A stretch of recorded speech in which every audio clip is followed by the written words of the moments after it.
મોટી વિગત સામે આવી રહી છે। ધારાસભ્ય ચેતર વસાવાની મુશ્કેલી વધતી જોવા મળી રહી છે। ચેતર વસાવાની સજાનો જે ઓર્ડર છે તે હવે વિધાનસભા પહોંચ્યો છે।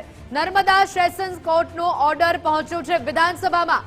લીગલ ડિપાર્ટમેન્ટ વિધાનસભાને સજા અંગેની દરખાસ્ત મોકલશે। ધારાસભ્ય પદ રદ કરવાનો નિર્ણય અહીંયા લેવાઈ શકે છે। ધારાસભ્ય ચેતર વસાવાની મુશ્કેલીઓ વધતી અહીંયા જોવા મળી રહી છે। સમજતા નિકુંજ જાની અમારી સાથે સીધા જોડાઈ ચૂક્યા છે। નિકુંજ, જે પ્રકારે આ મુશ્કેલીઓ ચેતર વસાવાની વધતી જોવા મળી રહી છે, હવે સંકટ ધારાસભ્ય પદ પર આવી ગયું છે।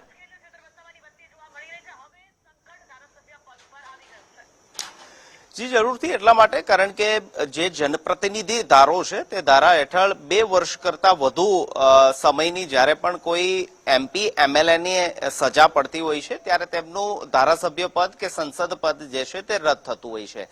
ચેતર વસાવાના કિસ્સાની અંદર 7 વર્ષની સજા સેશન્સ કોર્ટ દ્વારા આપવામાં આવી છે અને તેને લઈને તેમનું ધારાસભ્ય પદ જે છે તે રદ થશે।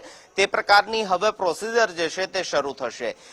સેશન્સ કોર્ટનો જે ચુકાદો છે, ઓર્ડર જે છે તે વિધાનસભા ખાતે પહોંચ્યો છે એટલા માટે કારણ કે ધારાસભ્ય સાથે જોડાયેલો આ ચુકાદો હતો અને તેના કારણે સેશન્સ કોર્ટ પોતાનો ચુકાદો જે નકલ રવાના તરીકે જ્યાં મોકલતી હોય છે તેની અંદર એક ઉલ્લેખ હાઈકોર્ટનો હોય છે, જિલ્લા પોલીસ વડાનો હોય છે અને જનપ્રતિનિધિ સાથે જોડાયેલો આ ચુકાદો હતો અને તેના કારણે નકલ રવાના તરીકે વિધાનસભા અધ્યક્ષને પણ એક નકલ સેશન્સ કોર્ટની મોકલાતી હોય છે।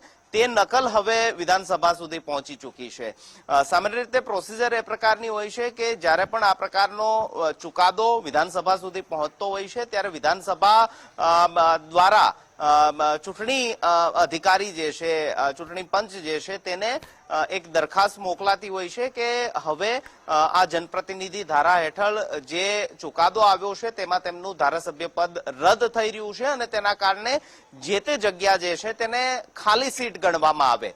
બીજો એક પ્રોસિજર એ પણ થતી હોય છે કે રાજ્ય સરકારનું જે લીગલ ડિપાર્ટમેન્ટ છે, સંવિધાન વિભાગ જે છે, કાયદા વિભાગ જે છે તેમના તરફથી એક દરખાસ્ત રજૂ થતી હોય છે કારણ કે જે ચુકાદો આવ્યો છે તે ચુકાદાની એક નકલ લીગલ ડિપાર્ટમેન્ટ સુધી પણ પહોંચી હશે અને લીગલ ડિપાર્ટમેન્ટ હવે આ ચુકાદાને આધીન રહીને જનપ્રતિનિધિ ધારા હેઠળ એક દરખાસ્ત વિધાનસભા અધ્યક્ષને મોકલશે કે ધારાસભ્ય પદ જે છે તે આ ચુકાદા આધીન 7 વર્ષનું સજા છે, 2 વર્ષ કરતા વધુનો સજાની જોગવાઈ છે જેના કારણે ધારાસભ્ય ચેતર વસાવાની ધારાસભ્ય પદ જે છે તે રદ કરવામાં આવે। આ પ્રકારની એક લીગલ ડિપાર્ટમેન્ટ તરફથી પણ દરખાસ્ત વિધાનસભા અધ્યક્ષ સમક્ષ રજૂ કરવામાં આવશે। મહત્વનું છે કે હાલ વિધાનસભા અધ્યક્ષ જે છે તે વિદેશ પ્રવાસે છે જેના કારણે હવે આ દરખાસ્ત પર તેઓ સાઇન ક્યારે કરે છે, ક્યારે ઓફિશિયલ રીતે નિર્ણય લેવાય છે તે એક મોટો પ્રશ્ન છે।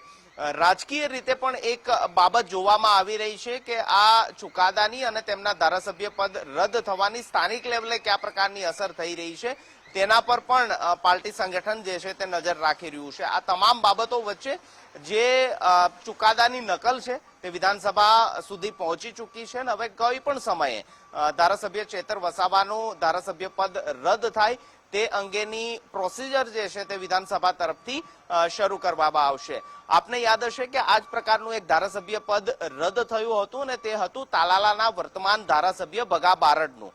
ભગા બારડ માઇનિંગ સાથે જોડાયેલા કેસની અંદર તેમને 2 વર્ષ કરતા વધુની સજા પડી હતી અને તેના કારણે જે તે સમયે જ્યારે ભગા બારડ કોંગ્રેસના ધારાસભ્ય હતા ત્યારે તેમનું ધારાસભ્ય પદ રદ કરવામાં આવ્યું હતું।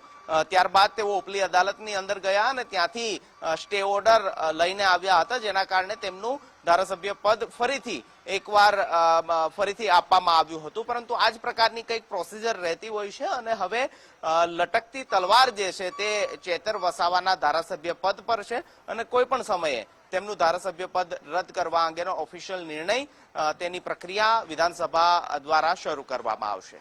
નિકુંજ, આભાર વિગતો બદલ।